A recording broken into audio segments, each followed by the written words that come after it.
Hello, I'm Peter. We are looking here at my 1962 MGA Mark II.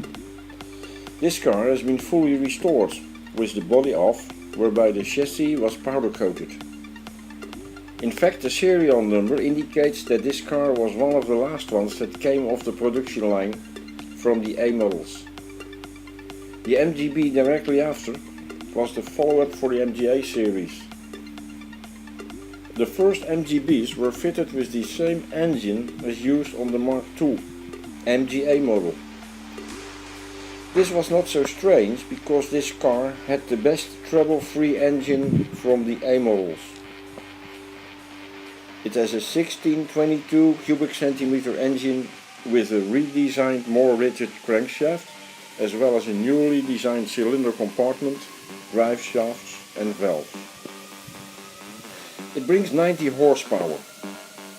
To really enjoy this, my car has been upgraded I should say, to a 5-speed gearbox package from a Ford Sierra.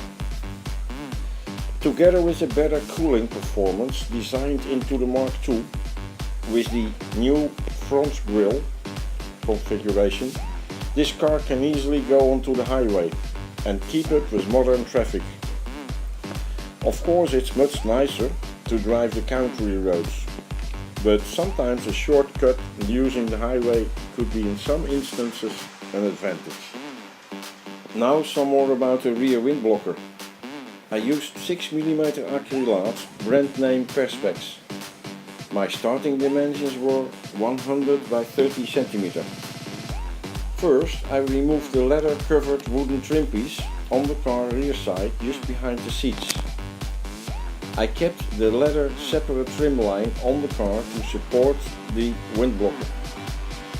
I copied the car shape using a marker pen on the Perspex.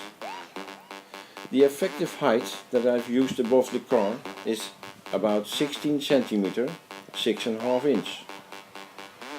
For the side angles that I've used, I lined up with the bracket of the front window. To make a strong assembly, I drilled 6 new holes, 5.5 mm, and used 6 M5 countersunk flat head screws to assemble to the metal surface.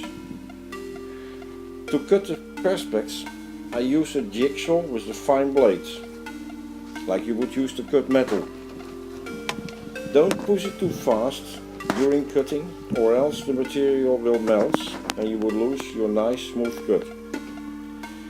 The edges I sandpapered with coarse sandpaper first to get the saw marks out. Later I polished it with waterproof 600 grit size. I will assemble the wooden trim piece with the leather curtain onto the Perspex itself later on. Now the advantages.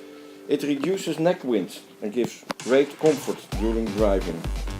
Secondly, it can easily be turned back to the original trim status, if that is required.